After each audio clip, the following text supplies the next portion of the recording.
a few gratuitous kitten photographs because I like them.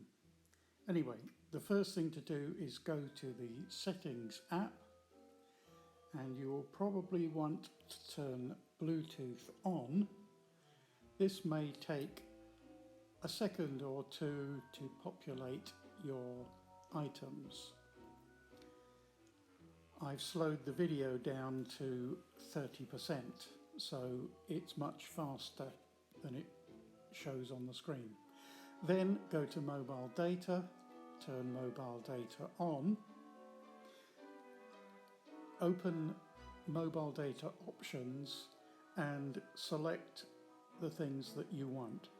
Personally, I prefer to have 4G enabled, data roaming off and low data mode on.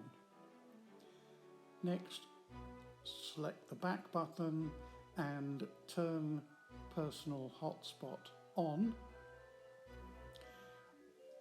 by selecting allow others to join. Then you have the password.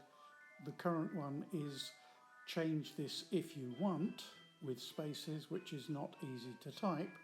So I've put a new password, which is currently type your new password here.